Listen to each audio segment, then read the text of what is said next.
안녕하십니까, 블룸버그 TV입니다. 자, 지금 시간은 2022년 3월 2일 오후 6시입니다. 이번에 강의할 내용은 뭐냐면 스위프트 관련 그런 부분인데, 지금 언론이나 매스미디어에서는 어떻게 나오냐면 친미적 개념으로 뉴스가 나오고 있습니다. 여러분들은 그것도 아셔야 되지만 상대방의 입장에서 사고하려고 하는 그런 노력을 꼭 하셔야 됩니다. 러시아와 중국의 속내는 무엇이냐? 미국이 그리고 서방 국가가 스위프트를 제재하면 할수록 오히려 러시아와 중국은 더 연합을 하게 됩니다. 이 두 상호 국가 간에 금융 시스템이 하나 갖춰진 게 있어요. 벌써 여러분들은 모르시죠? 그거를 제가 설명을 드릴게요. 그 시스템으로 인해서 지금 잠시는 러시아 시민들이 힘들겠지만 장기적으로 봤을 때는 러시아와 중국이 탈달러화 할 수 있는 아주 엄청난 기회가 지금 이 순간입니다.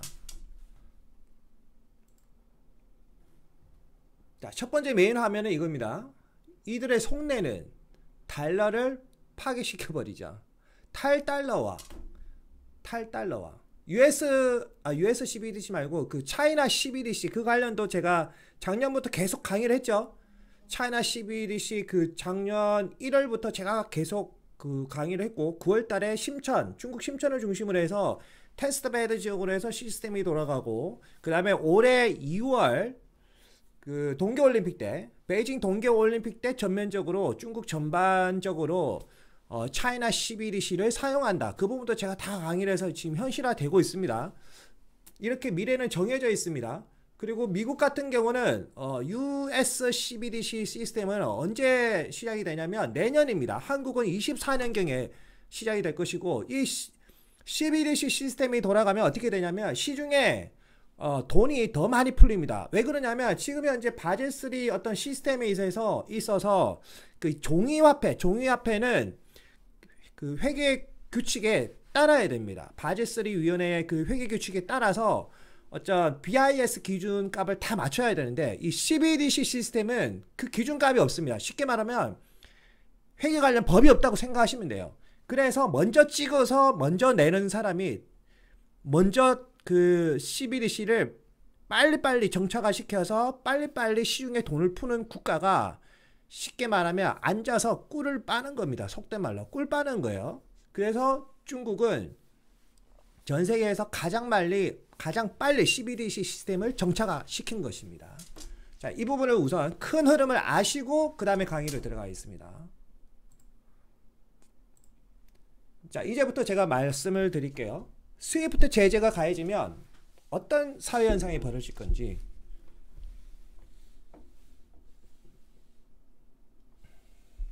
자, 한번 봅시다, 여러분. 자, 이거는 제가 다양한 연구 자료를 보고 이렇게 정리를 한 거예요. 연구 출처는 뭐 어디냐면 미국 허드슨 연구소입니다. 허드슨 연구소. 나중에 알려드릴게요. 우선 지금 현재 스위프트 체제가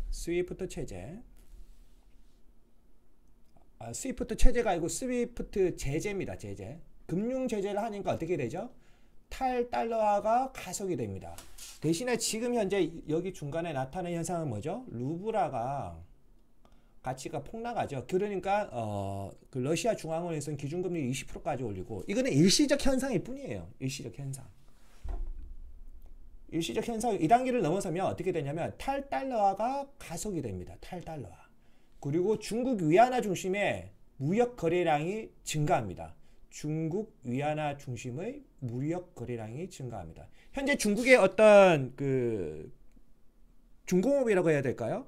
소비재를 만드는 이런 거는 그러니까 그 아이폰 같은 경우도, 중국판 아이폰 같은 경우도 거의 다 뺏기죠. 그런 식으로 중국에서 물건을 생산해서 러시아에 납품을 하면 됩니다. 소비재는 그런 식으로 해결을 하면 되고요. 그 다음에 이 현상이 시간이 흐르면 흐를수록 달러의 기축통화 위치는 하락합니다. 이게 어떻게 보면 최종 목표입니다. 그리고 러시아산 원자재 가격은 폭등합니다. 이거 벌써 나타나고 있죠. 천연가스, 석유, 코발트, 팔라드, 니켈, 특히 니켈, 그 다음에 알루미늄 등등등 이런 것들은 결국 전기차 배터리 핵심 소재인데 이거 두 개는 빼고요. 요거는 전기차 배터리의 핵심 소재인데 이 가격이 증가하겠죠. 맞죠? 유가 같은 경우는 200달러까지 맥스 올라간다. 장기적으로. 단기적으로는 120달러. WTI 기준 120달러까지 올라가고 그거 작년 9월달에 다 강의한 거 이제 한경에서 방송을 하더라고요. 새벽에. 저는 작년 9월달에 벌써 다 강의를 했던 거예요. 자, 그 현상이 나고 말 그대로 인플레는 걷잡을 수 없을 정도로 급증합니다. 자, 과거 사례로 봤을 때 언제냐? 1965년. 이것도 작년에 이거는 작년 3월인가? 그때 다 강의를 했어요. 근거 자료 다 있습니다. 자, 그러면 중동 오일 사태보다 가격이 더 폭등합니다. 자, 여기까지 그러면 어떻게 돼요? 저희는 어떻게 되는 거예요? 금리를 올려야 됩니다. 왜? 유가를 잡기 위해서 이 석유 가격을 잡기 위해서 어쩔 수 없이 금리를 올려야 됩니다. 내수가 죽든 말든 국가는 대한민국이란 이 자체를 살리기 위해서 기준금리를 미친듯이 올려야 됩니다. 그런 과정에서 집값은 대박살이 나는 겁니다. 그 다음 단계는 미국의 친환경 정책의 최대 장애물이다. 맞죠? 인플레이션 이런 것들로 인해서 그 다음에 이런 현상들은 결국에는 정치적 명분이 흔들리고 12월 미국 중간선거가 있습니다. 그때 결국 공화당의 승리로 끝납니다. 자, 지금 뒤에서 푸틴이 승리하도록 박수치는 사람은 결국 공화당이다. 푸틴이 더 발아가도록 하는 것도 공화당이다. 왜? 선거. 하원에 12월 달에 중간선거가 있습니다. 중간선거. 이 중간선거는 2년마다 돌아간단 말이에요. 2년마다. 이런 정치적 어떤 선거나 이런 부분도 예전에 다 강의를 했었는데 그것까지 설명하려면 시간이 솔직히 너무 길어요. 속으로 웃는 사람은 공화당이다. 공화당. 그리고 이 중간선거에서 만약에 지면 그 다음에 다가오는 상원의원 선거 때 이길까요? 100% 또 집니다. 그러면 대통령이 누가 될까요? 다음 정권에 트럼프가 100% 나오겠죠. 그러면 트럼프가 다시 재집권을 하게 되는 겁니다. 그리고 트럼프는 푸틴한테 박수를 치겠죠. 땡큐 푸틴 이렇게 하면서.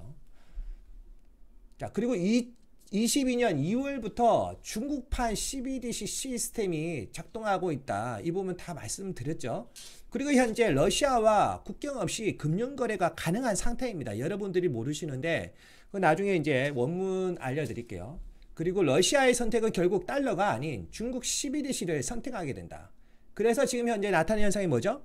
중국 위안화 가치가 폭등한다. 앞으로도 더 폭등한다. 스위프트 제재 등등등 여러 가지 앞으로 금융 제재나 그 다음에 모든 제재를 다 가면 갈수록 탈달러화가 급증하게 되고 그러면서 중국 CBDC 시스템을 더 사용하게 됩니다. 이것은 무엇을 의미합니까? 중국 위안화 가치가 올라간다는 거예요. 위안화 가치가 올라간다는 건 뭐죠? 자산 가치가 올라간다. 부동산 가치가 올라간다. 그러면 한국의 원화 시스템은 어떻게 됩니까?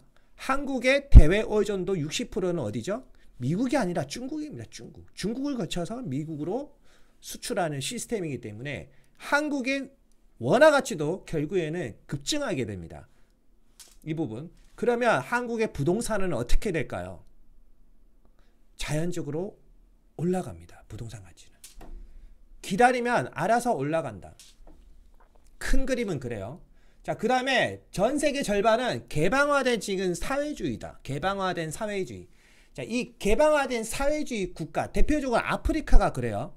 이 아프리카, 중국 돈을 빌린 이들은 채권을 쉽게 말하면 중국한테 주고 담보물로 주고 위안화를 빌렸단 말이에요. 이 국가들이 결국에는 중국 CBDC 시스템을 사용하게 됩니다. 자, 그리고 중국 CBDC를 사용하게 된다. 이 부분 설명을 했고 그 다음에 이것은 더욱더 기축통화인 달러의 지위를 하락시킵니다.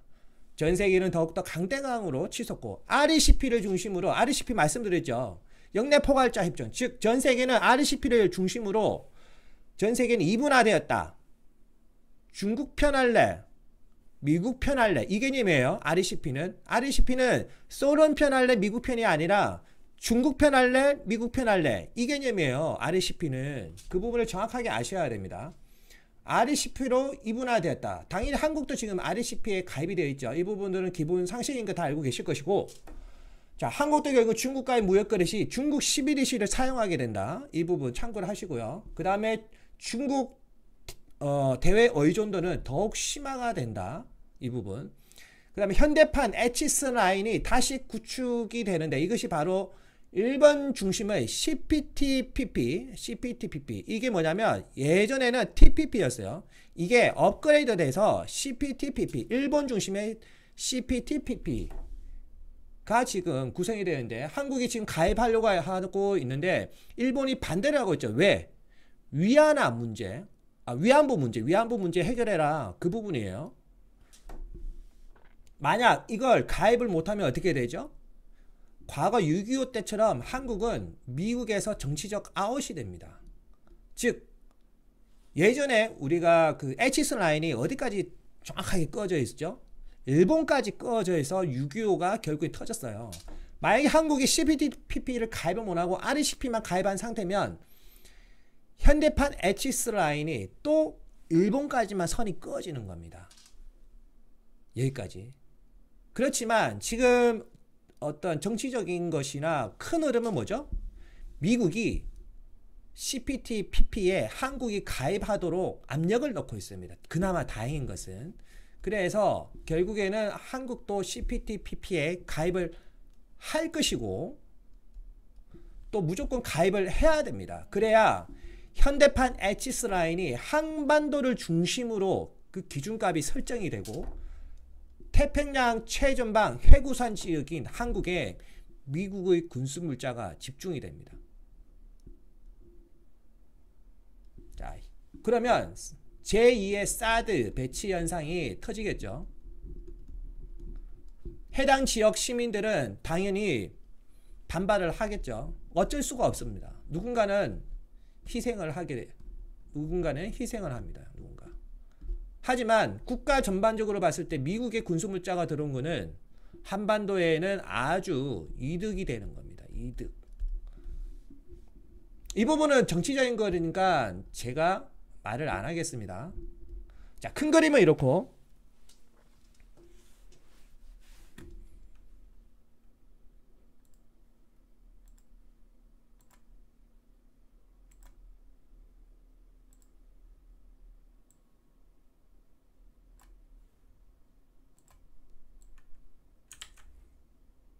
그 다음에 제가 그 허드슨 연구소 자료를 근거로 해서 원문 약간 빼서 알려드린다고 했죠.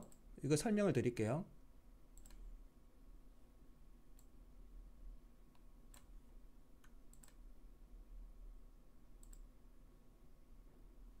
(28로) 하는 게 낫겠죠. 그냥 이렇게만 할게요.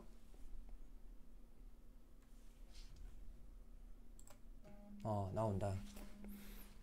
정확하게 그 용어로 이 용어가 있어요. 여러분들이 이거를 아셔야 돼요.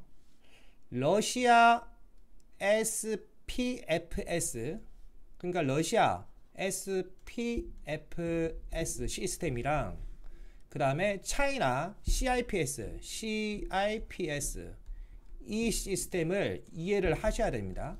쉽게 말하면 러시아와 중국이 상호 금융 거래 관련 어떤 협약을 해놓은 상황이에요. 이해가 되시죠? 러시아의 SPFS 시스템이랑 중국의 CIPS 시스템, 이 두 개의 시스템이 서로 지금 협약이 되어 있어요. 협약이 되어 있다고요. 그리고 이제 본격적으로 실행만 하면 됩니다. 실행만. 자, 이걸 실행하면 그 스위프트 시스템으로 인해서 루블의 가치는 폭락을 했지만 이 시스템이 정확하게 바로 실제적으로 협약만 되어 있는 상황이고 실행을 하게 되면 어떻게 되죠? 50% 회복이 가능합니다. 50% 회복. 100% 회복은 불가능하지만 50%의 회복은 가능합니다. 아시겠죠? 여러분들은 이 러시아 SPFS 시스템이랑 중국 CIPS 시스템 이걸 정확하게 아셔야 돼요. 이거 두 개를 원활하게 돌리는 화폐가 뭐죠? 화폐가 뭐냐? 중국 CBDC입니다. CBDC 시스템입니다. 중국 CBDC 시스템입니다. 이 부분을 정확하게 아셔야 됩니다. 다가오는 미래입니다. 다가오는 미래. 자, 그러면 잘 모르겠어요. 다 필요 없고 한국의 영향력은 뭡니까? 한국. 우리한테 당장 미치는 영향력은 뭔가요? 검은색으로 할게요. 자, 결국은 뭐냐? 중국 위안화 가치는 급등합니다. 급등. 즉 대무역 의존도가 높은 한국 같은 경우도 결국에는 원화 가치가 급등합니다.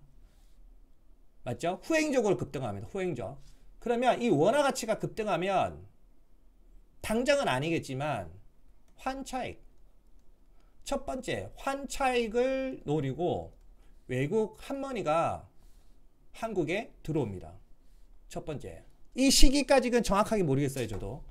환차익을 노리고 외국 한머니가 한국에 들어온다. 자, 두 번째, 한국의 그 코스피 같은 경우는 전체적으로 봤을 때 아주 저평가된 상황입니다. 그래서 한머니가 들어오기 더 쉬운 상황이고요. 자, 이 과정이 진행되고 나면은 어떻게 되죠? 부동산 가격이 갑자기 급등합니다. 급등. 자, 부동산 가격이 급등하면 문제가 생기는 것이 있으니 뭐냐? 사람들이 일을 안 합니다. 특히 젊은이들이 일을 안 합니다.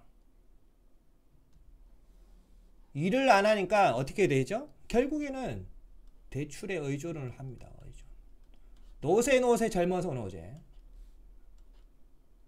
대출에 의존하게 되고, 이런 부분을 막기 위해서 한국의 중앙은행은 무엇을 합니까? DSR 부분을 더욱 엄격히 시행합니다. 일 한